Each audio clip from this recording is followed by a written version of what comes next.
So, I'm Sharon Feliciano. I am the founder of ParentingGeekly.com, and I am here with some of my friends and people I like.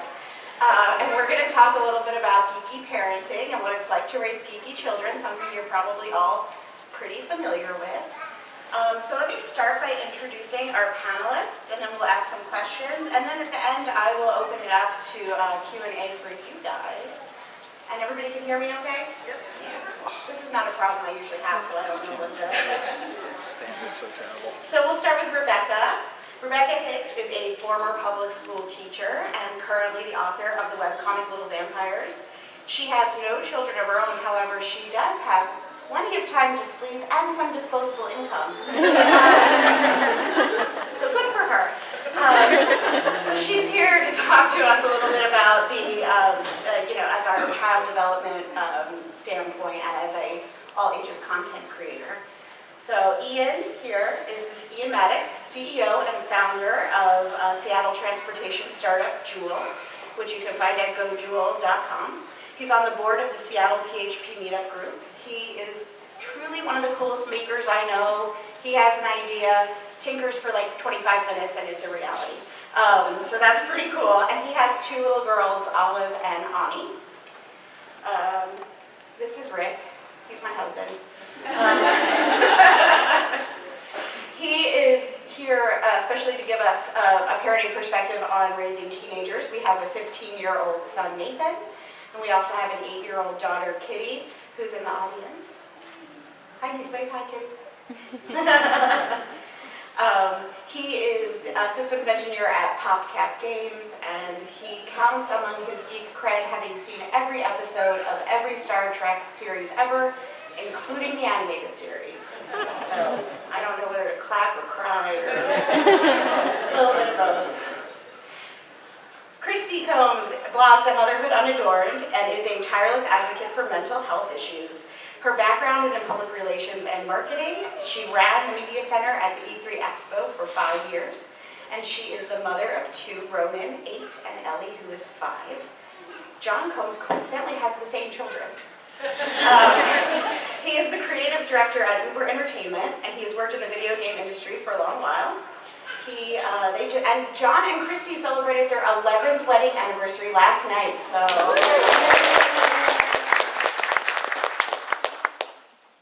So to get warmed up and find out a little bit more about our panelists, I'm going to ask each of them to tell me something that they geek out about that is not typically a geeky thing. I really believe that you can geek out about anything, and as a parent, it's really important to kind of embrace that geekiness in your kids as well.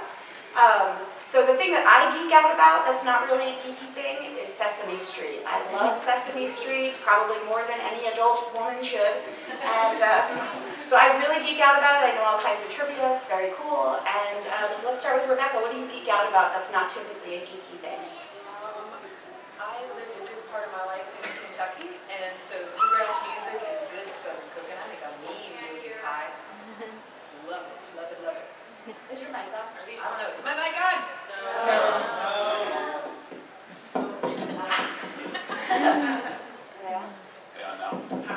Take that, acoustics. I lived in Kentucky a big part of my life, so bluegrass music and good Southern cooking are things I totally geek out about. Seriously, I make a mean derby pie. If you want to know what derby pie is, come by my booth later. We'll talk. Mike, Jeff, can you hear me? Great. So, my wife had to have an intervention with me after I filled our kitchen up with utensils and small appliances. Really like utensils and small appliances.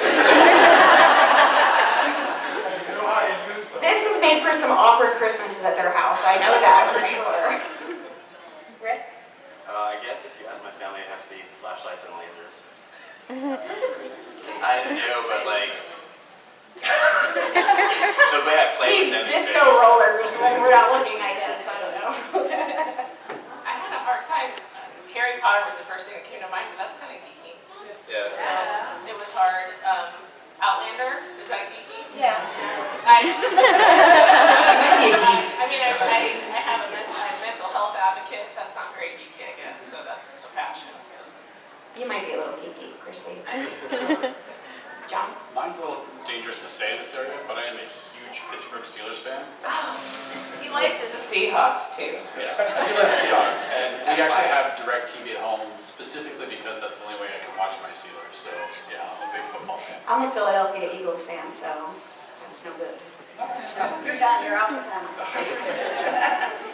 All right, so the first question, I'm going to kind of point this one to John and Christy to answer, is about screen time, right? Do you limit it? How do you limit it, if you limit it? Why or why not? And John, it's especially interesting for you because you basically make your living selling screen time. I do. So, Personally, I think the whole idea of limiting screen time is a load of poop.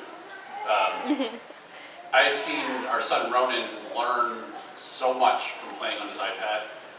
Anecdotally, I have seen the people that actually do get limited screen time when the screen's around, that's all they focus on, and then their parents complain about, well, the iPad comes on, that's all they focus on. It's like, it's because that's the only time they ever get to do it. We don't limit screen time for Ellie and Ronan, and we've noticed that when the screens are on, they watch it for a little bit and they know how to multitask now. They go off and they do other things because they're so used to. It's not this special thing we put up on a pedestal. I could be completely wrong about that. There could be tons of science, but for my kids, our kids, I don't limit screen time and I don't believe in it. And I don't think Christy does either. Yeah, no, we've talked about this a lot. We definitely don't. I do think that, our kids are in kindergarten and second grade, so they're young. As they get older, we might change our minds. But I feel like it's been such a beautiful and wonderful learning experience for them, and we're just a tech family, and we want them to be a part of the 21st century, and if they want to have careers. For example, John's parents kind of discouraged video games, but it took a while for him to get into the industry and to make that step, because he actually went to college to be a mechanical engineer. And I feel like if my kids want to make video games, they should start doing what they love right away and learn from the beginning. So, And we use it too. My son loves math, and when he's trying to figure out something, I'm like, well, if you're fighting a Pokemon at a 60 health and he uses an attack that does 40 health, how much health does he have left? And that way we can speak the same language and learn math. And we do it for other things as well. I encourage him to read because he wanted to play League of Legends, and I'm like, hey, you not need to be able to read and understand what everything does. And now he plays League of Legends when he spends the time actually reading what the skills do and how they work together and all that stuff. Rebecca, from a developmental standpoint, do you see benefit in letting kids have access to screen time? As part of my job as a teacher, I did a lot of research on child development, and what I learned from all these different research papers and things that I read is that whatever parents are doing is wrong. Isn't that amazing? So, eat eggs, don't eat eggs. So there's lots of research done, and of course a lot of the technology now is too new for there to be a lot of good data. But it's like what you said. It sounds like your children have a nice balanced life. Screen time is not a substitute for social interaction with children. That is vital. To talk to your kids. It's like duh. All that common sense stuff that you know. The only negative I've seen be talked about consistently is the time of day. An hour before bedtime, it's better for sleep patterns to shut off the screens. But that's true for adults as well. It's a blue light or something. Google it. So that's the only negative I've seen. It used to be, kids read books too much and then they needed glasses, and obviously that's what happened to me. Television, that's bad. If your children have a balanced life and keep the screens off an hour before bedtime, that's pretty much all the research I've ever done has told me. There's actually one point you put out too that I forgot is, Ron and Nellie, when they wake up in the morning, their favorite thing to do is both grab their iPads and play Minecraft with each other. Yeah. And they develop games, and they play games, and they build things together, so it's very social, and they love when their friends come over, and they get to play 4-player Minecraft on Xbox One. Yeah, it's part of their being social. I never understood that, the stereotype of that games and anything involving a screen is antisocial. It just depends. You can make it social. If that's what you want to do, then make it that. We actually, Those kids in their rock and roll. it is. We actually moved out of our school's neighborhood. Our child still goes to school there, but our teenager, he doesn't have the opportunity really to go play with his friends after school, but they do meet up online, and they play, Team Fortress 2 together or whatever for a little while, and it's been really beneficial for his social life. So that's, we love screen time. So going into what do you do? This is like your worst nightmare, right? Your kid's like, I want to be a football player, or whatever.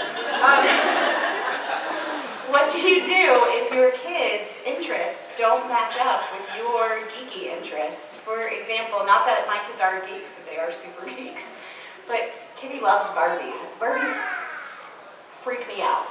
I don't like Barbies. I don't know how to play with Barbies. I still, as an adult, don't know how to play with Barbies.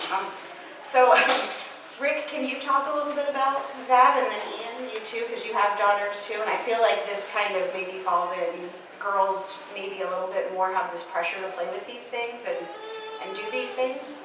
Can you speak to that a little bit? Well, I definitely think that trying actively to discourage anybody from anything is not a good way to actually get that done. I'm definitely pro playing Barbies with Kitty. I just try to put He's really good at it. a spin on it, take an opportunity to make it always a conversation, about, any aspect of it. Geeky stuff. The geeky stuff as much as I can. Fruit Barbies do have the power to kinetically move things all too often, things like that. But yeah, whatever your child is into is the tool and the mechanism you have to use to relate to them. And you can try and push back on that, and that's not going to get you anywhere. But if you work with it and you bring yourself into it and have a conversation, you can always, bring something to your child's experience that you can appreciate.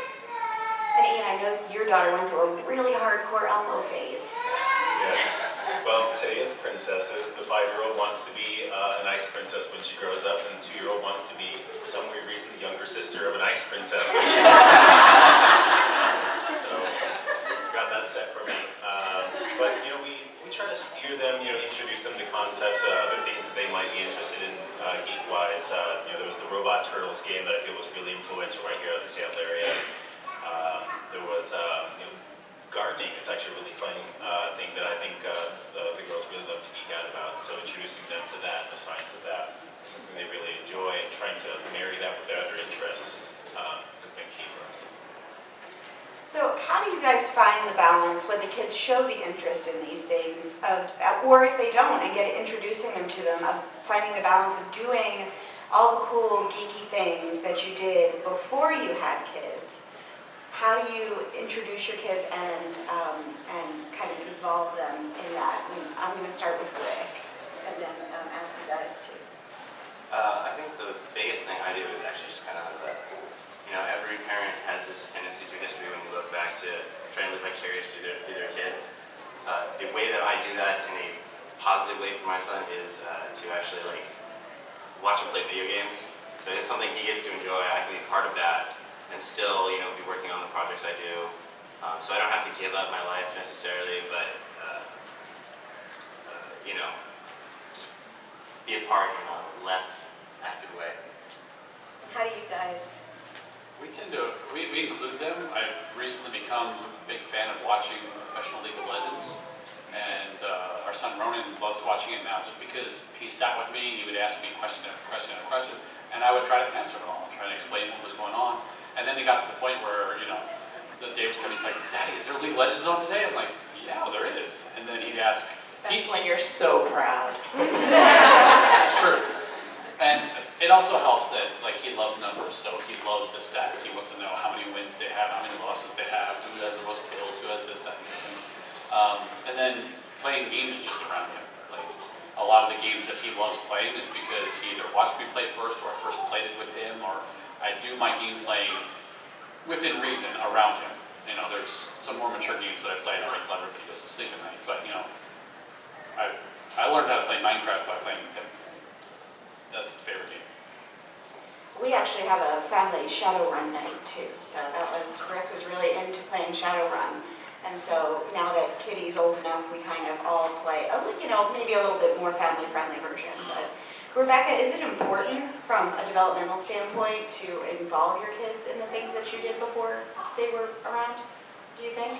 I believe so, just based on my experience and not just with being a teacher, but with my friends who are parents.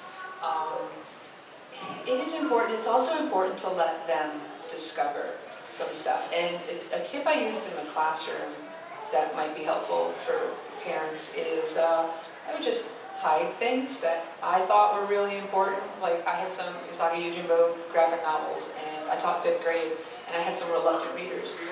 And if I told them, you have to read this book. So I would just kind of hide it like behind the bookshelf, but still visible. It's like, oh yeah, you get to choose a book first today, go ahead. What's this? I don't know, I have no idea how that got there. And so allowing them to discover while at the same time kind of guiding them to discover what I wanted them to discover worked in the classroom, and I think that could work for parents. For the things that you're really, really passionate about, make it feel like they discovered it.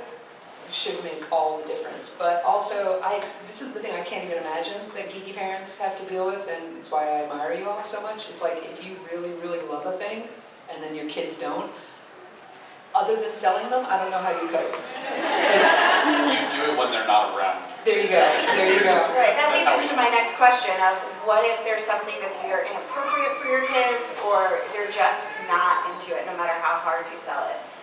How do you guys cope with that? How do you find time to do it? Do you think it's important to find time to do it? So, my girls they're pretty strong-willed. If they don't want to do it, we're not going to do it. But it's key for us. Like I was really into photography before they were born. I found that it was tough to dedicate the interest level to it, but I still want to document what's going on with them. And so I use Twitter and podcasting as my means of creating psychic photographs. So I've got a Twitter feed dedicated just to the cute things they say. That's going to be our permanent archive of that stuff. And there's a podcast of 5-minute episodes of there's 2 grandmas listening to this podcast, but the idea is it serves my interest of documenting where these kids are in the developmental process, and it caters to what they love doing best, which is just being themselves. How do you guys incorporate doing what you love? You said you play video games after they go to bed. Yeah, just I tend to either find time that they're not around. Christy and I have done things like this, for example, where we dropped the kids off at her brother's house and came to do this. I play a lot of my more shooting and violent games at night. Another thing we do is we'll set up a situation that they love, like here's a movie that they love, or here's time dedicated for them to play on their iPads, and they won't be bothered, and then we can go off and do our thing at the same time. So compartmentalizing like that has worked for me. And Christy, when you blog, you talk a lot about self-care and taking care of yourself and your interests, and so how do you feel like that's really important? It's very important. Just as an example, with my Harry Potter that I mentioned, I like Harry Potter. They weren't interested for a long time, but then one day I kind of said, hey, Ronan, let's read the first book. And that started to get him a little interested. My daughter is not interested at all. So we took them to the Wizarding World of Harry Potter this summer. And now they're a lot more interested. So, finding things that are engaging to them that will bring them into what you love. It can be. Yeah. Yeah, the first time we watched Star Wars, Ronan said, "This is the worst movie ever. I don't even want to watch it." And it Sell was. him. It hadn't even started yet. So it was already set up to fail. So, but over time, it's like it keeps being around, and he's getting a little bit more interested. Rick, what do you feel about finding time to do those things? Finding time to do things that we're doing about things kids not liking. Sorry. You are. I think I just jumped. No, I think I did. It's all right. We're all parents. We're sleep deprived, except for Rebecca. Nathan grew up for a long time thinking there's a false dichotomy between Star Wars and Star Trek. Like if you like Star Wars, you couldn't like Star Trek. Lots of people think that. Lots of people think that. It's like apples and oranges, man. And so like these days, just with the persistence of, I don't try and push it on them. Just, I like it, I'll put it on when I want to, and if he wants to watch it with me, that's fine. And these days, he's come to the point where he accepts Star Trek as being okay enough that the reason it's maybe better than Star Wars is because there's more of it. So, that's fine. I'm accepting that right now. It's wonderful because you do realize, I know you're sleep deprived, so I want to make sure that you're aware of this as an outside observer. You do realize you're teaching children that you can like people even if you don't all like the same things, and how freaking wonderful that is, especially in the world today. So you don't have to like the same things as your kids don't have to like the same things as you just have to be respectful of what other people like. Done in one, mic drop, parents, good job. Well,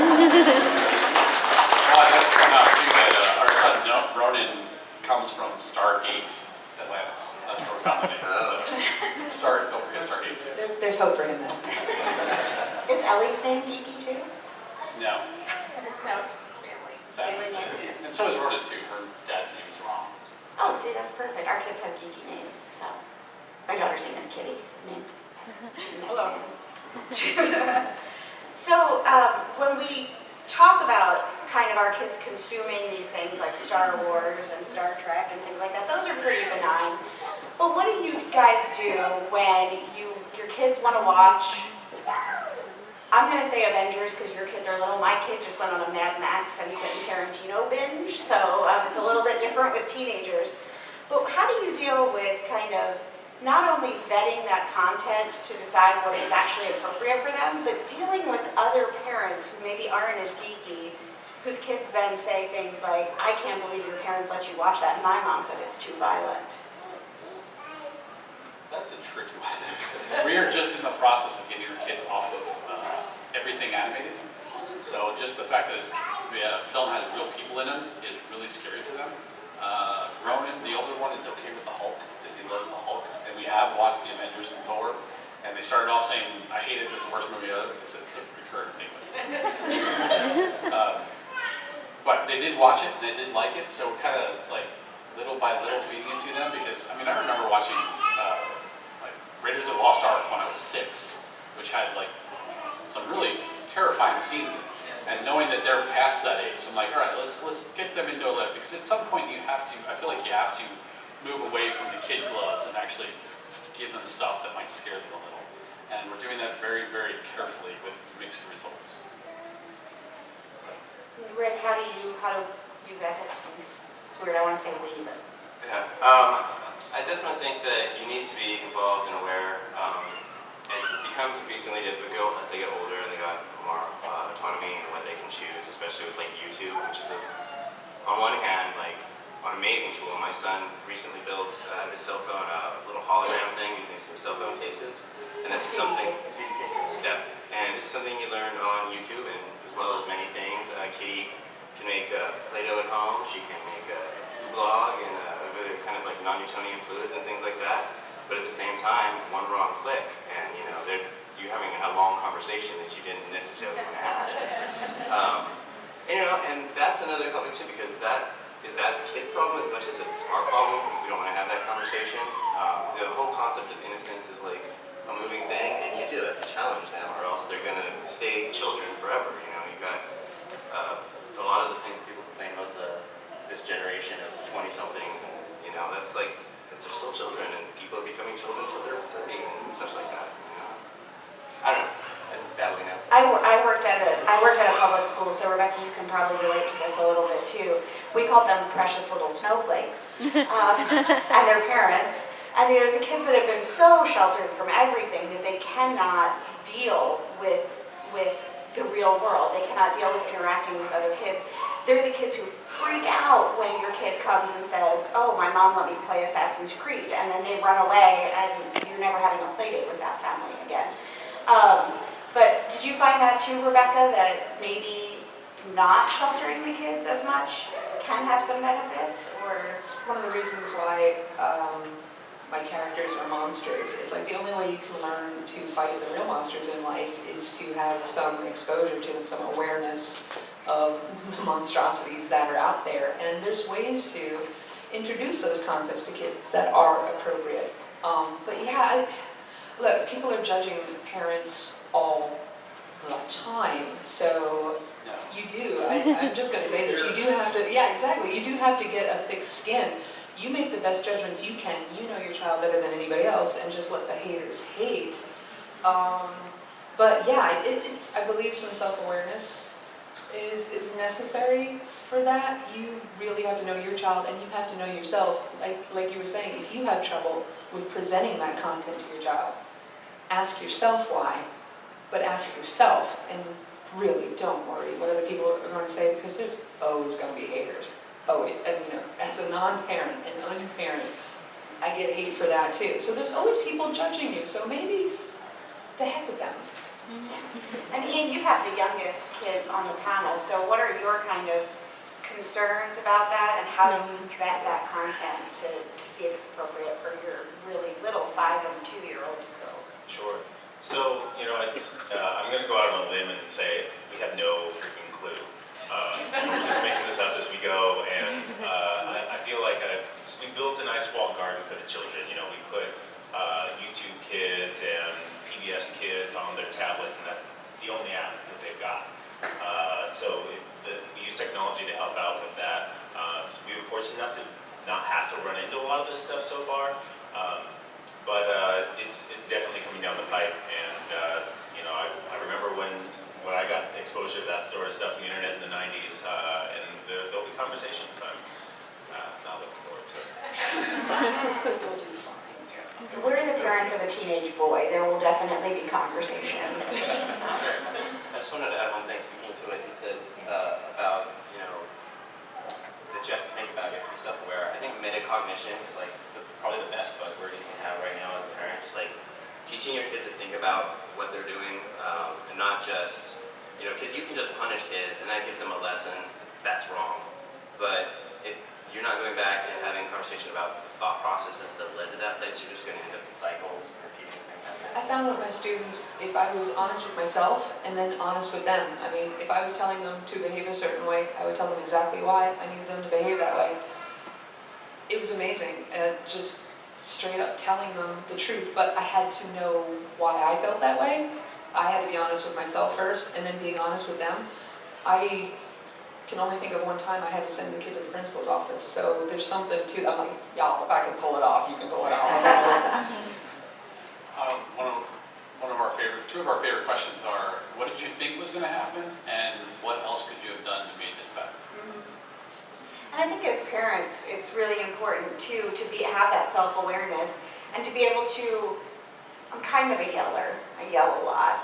And so to be able to take that step back and say, okay, mommy was a little unhinged right then, and here's why that was not the best way to communicate with you, and to show them that even as adults we're fallible, and we have moments where we don't handle our emotions well and where we can kind of learn from our own behavior. That sets a really great example for kids to be able to do the same thing, which I think really helps with raising empathetic kids, which really is what we all want, is kids who really understand the world and how to deal with people in it, which is something sometimes as geeks we struggle with, I think. So for John and Rebecca, you guys both work on creating content. When you're creating content, do you think about age appropriateness and how people of all ages are going to play or consume your product? And what does that process look like? I actually don't. Not all the way. I mean, it depends on the game that I'm building. When we did the Monday Night Combat games, I didn't care. Like, I wasn't trying to hit a specific demographic. I was just trying to make a fun game. But when I worked on a game called Toy Rush, it was very specifically meant to be a game I could stick with my kid. So in that case, I did very much think about it. And you know, that's why we went through going through the ESRB, getting a rating on Monday Night Combat, getting a rating on our games. You know, it does come into the process for games that I'm building that I care about. Sometimes it's not relevant. For me, it's become subconscious at this point. I've created over 700 webcomic strips for the Little Vampires. My teaching background helped with that. And also, I'm standing on the shoulders of giants. Disney, Pixar, Warner Brothers cartoons, the Addams Family, the Muppets, the original Muppets. I'm still coping with the new Muppets. I'm giving them some time. It'll be okay. In control. So I'm standing on the shoulders of giants. I use them as role models, and there's, I try to, writing for children comes easily and naturally to me. The feedback I've gotten is that I don't stink at it too bad. Thank you.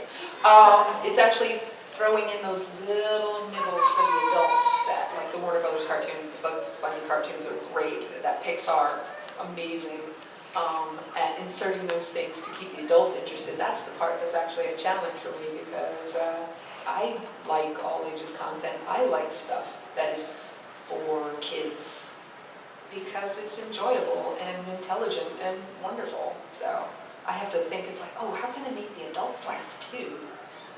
I will say that as I got kids and got older, my desire to make games that are more inclusive of kids has gone up. Right, because we have to watch a lot of junk. Like everybody here can relate to like, oh my God, this is so bad.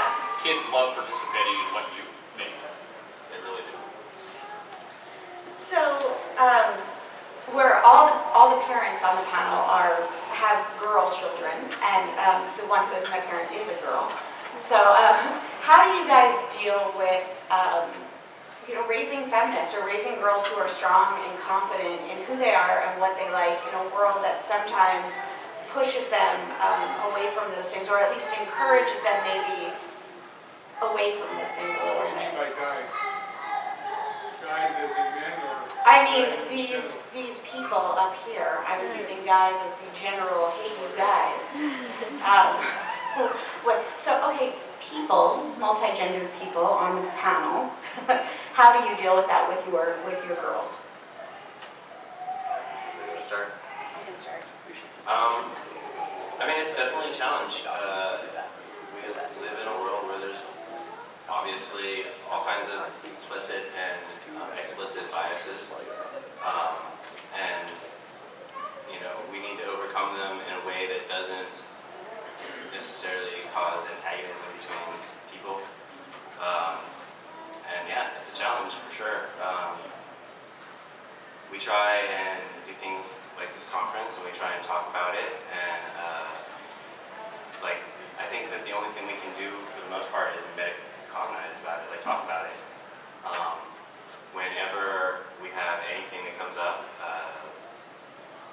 we just try to have an honest conversation about how she can change that and how she can have an effect in the world to move forward.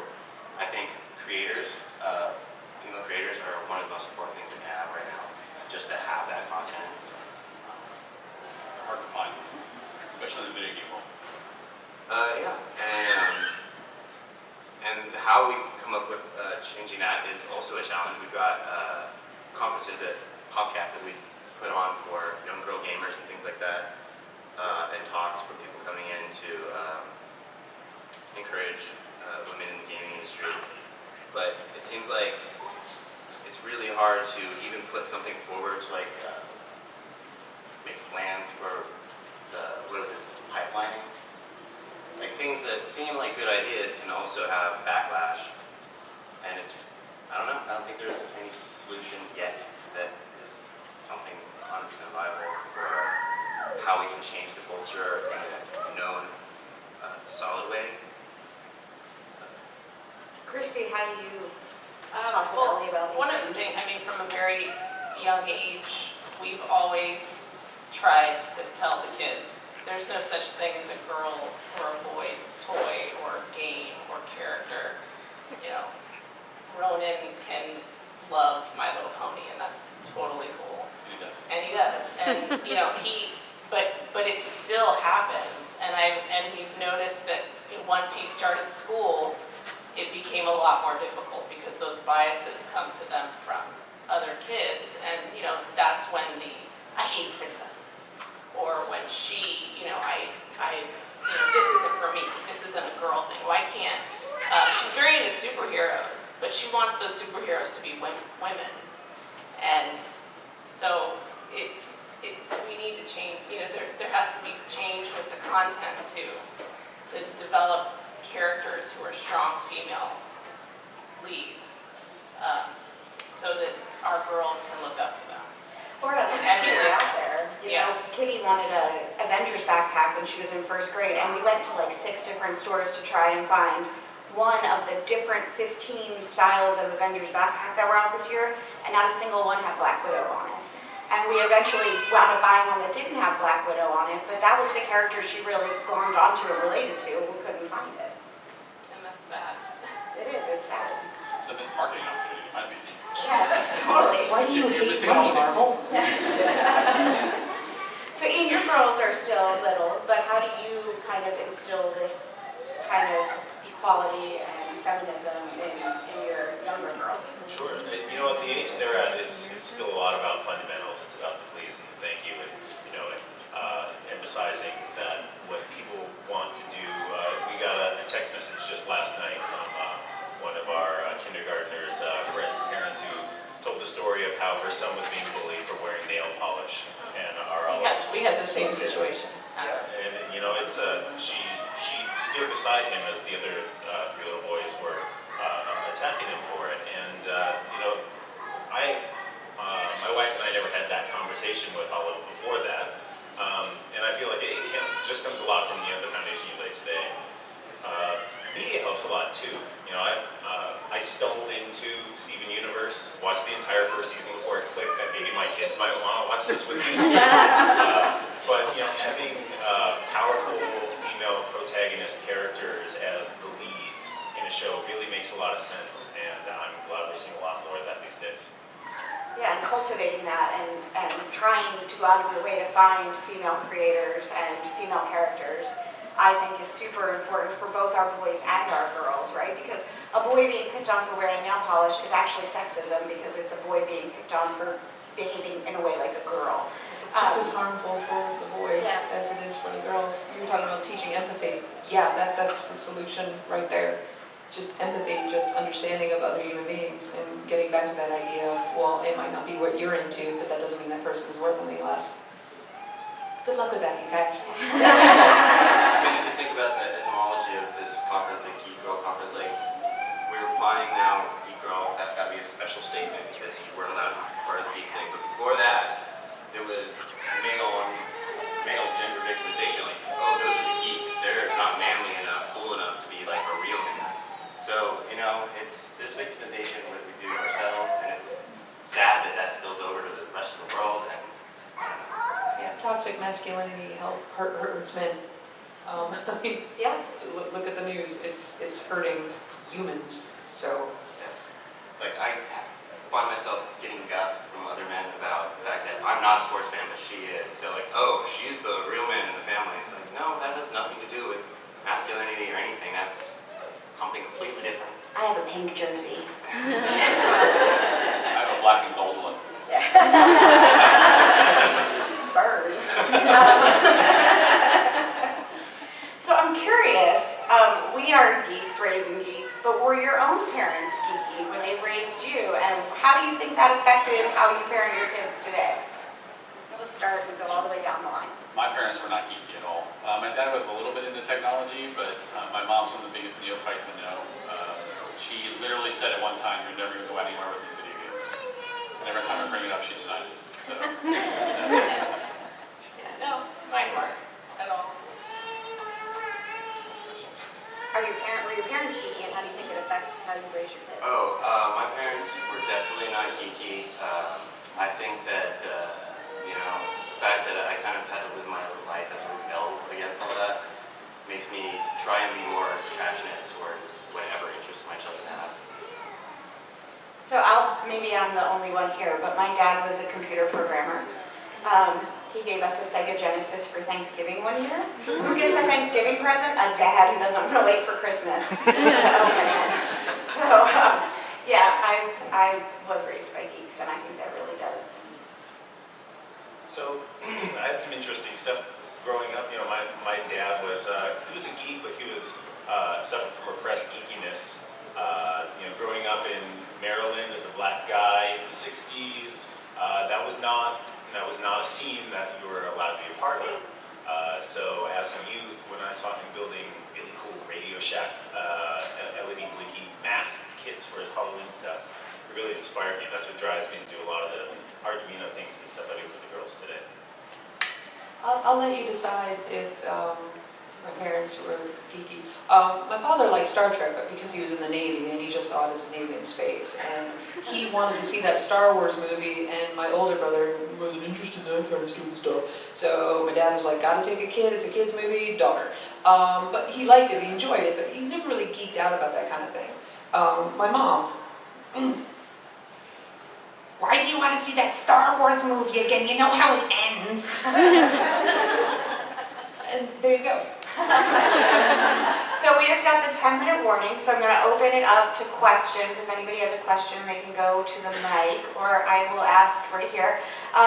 We're going to quickly just ask, though, that we keep it to questions and not stories or anecdotes, so we can kind of keep it flowing. If you have questions or want to talk to us afterwards, we will be outside when the panel is over, and I will, can you speak up? So that I can speak up just fine. All right. I just have a piece of advice for all parents. I'm 65 now, and I've raised 3 children, including my wife. Relax. There's nothing you're going to do to stop things that are going to happen. So just relax, let it flow. That's it. None of us know what we're doing. Even after as old as I am. Well, one thing I can say to that is like the idea that another false dichotomy is that you're ever really completely an adult, mature. Like it's a process. It's not like you cross this line at 18 and all the answers fell into your lap. That's ridiculous. Hi. Hi. I had a question about your guys' perspective on GPA with kids. I know that I was really pressured to have that perfect 4.0. Now, I geeked out in school, right? But now, when those kind of geeky things are considered hobbies, right? You do that on the side. You have your you go through the institutionalized things, and you excel in that. But now there's so many different pathways, maybe that's not as crucial. So I just wanted to hear your guys' experience and what kind of message you're delivering to your children and the context you're setting with them. Christy? I want my kids to excel at what they're good at and what they enjoy. And for example, our 2nd grader isn't the best reader, and he's not as interested in reading, but he's fantastic in math. He loves science, he loves technology. And while I, of course, encourage the reading, I'm not gonna freak out about it. I want him to develop in the areas that he's going to be strongest and love. So I feel like when I was growing up, I got a lot of pressure about GPA, and that's not something that I want to do to my kids. I'm actually very passionate about that question in that I hate GPAs. I hate numbers being tied to intelligence and how well you're doing because it doesn't mean anything. Uber Entertainment, the 4 original directors, I was the only one with a college degree. One of them was a high school dropout, and we were a successful company. In life, in my opinion, is so much more about what you do and what you're passionate about than some grade that somebody else is willing to slap on you. And GPA can't measure things like empathy or kindness or joy of life or things like that.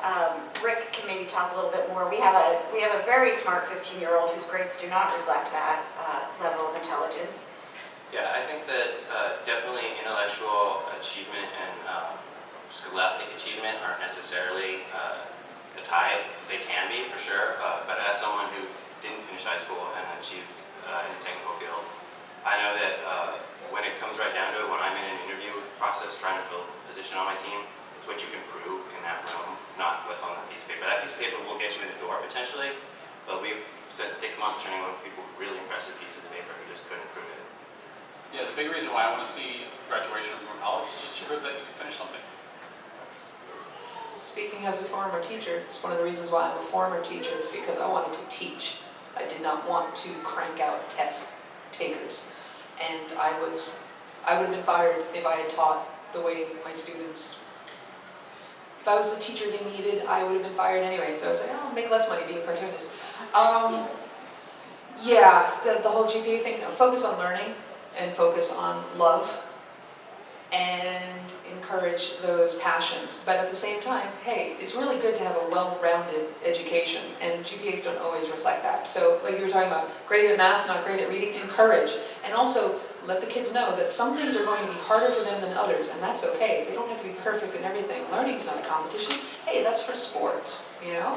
Just love your kids, you'll do fine. All right, we have the 5-minute warning, so we'll try and crank out as many as we can. We will be available afterwards for anybody who wants to talk to us. So. Okay, so I have 2 boys in 2nd and 5th grade, and my biggest problem is that obviously we're Asian, and they love to read, and they love to read graphic novels, but it's really hard finding representations of things that look like them. Like their favorite character, Hulk, big green guy, okay? Everybody else doesn't really look like them. So how can I get them, I mean, they like reading the stories and things like that, but they're like, this doesn't really pertain to me, because look, it's another, sandy-haired boy going through life, blah, blah, blah, or whatever. I feel it's kind of like, girls who read comics and they don't see people that look like them. I also wanted to say that I have a boy who loves pink, and we went around that problem by saying pink is a people color, not a boy. That's awesome. I'll say that one of the problems with the world is the old white bald man. I feel like it's the kids now, it's their opportunity to create those stories and to create that content. We teach our kids that they obviously are passionate about reading, maybe they want to be writers and develop content that does look like them. Use social media to follow. Black Girl Nerds is a really great person to follow on Twitter. Social media has a dearth of people who are not white people who can point you in that direction a little bit better. Yeah, I already follow Angry Asian Man, so. Yeah. Ian, do you want to talk a little bit about how you kind of incorporate that with your girls? Sure. So, it's really tough to find content that looks like my girls do. We don't actually focus a lot on that because I felt the stuff that we found that did seem entertaining also felt like had a note of pandering going on. We tend to gravitate towards whatever they want to see, I suppose. That's okay on our list, but it's tough. It's really difficult. Yeah, and kind of like to follow that up with, I think that, in situations, if they like a character regardless of gender, if it's the character that they're drawn to, then let them emulate that and concentrate on those aspects. Like Kitty dressed up Star-Lord last year because she liked Star-Lord, and, we just let her roll with it if she wants. Thank you. Okay, this will be the last question because we have 2 minutes left. Hi. Grow taller. Yeah. Jump.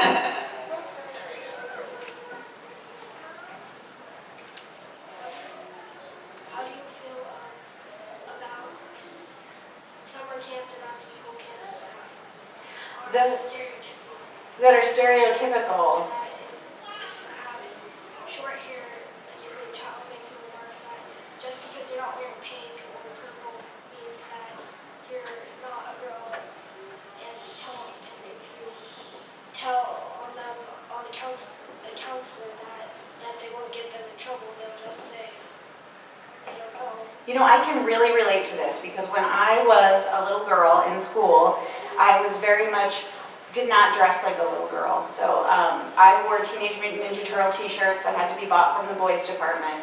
And I got a lot of pushback from the other mostly the other girls in my school. And it's hard sometimes when it feels like the adults aren't listening to you. So I would go to the adults and tell them that. It doesn't feel like you're listening to me. And then I would just try as much as you can to find strength in the fact that you know who you are and you know what you like, and those kids are still figuring that out. If you are that comfortable with yourself, you figured it out a lot sooner than a lot of the other kids did. And just remember that camp is not the entire world. You will find your people. And most of the time, when you do what you love to do, and you're the weird one, when you're an adult, you're the successful one. Yeah, you wind up on panels. We were all weirdos. So thank you guys so much.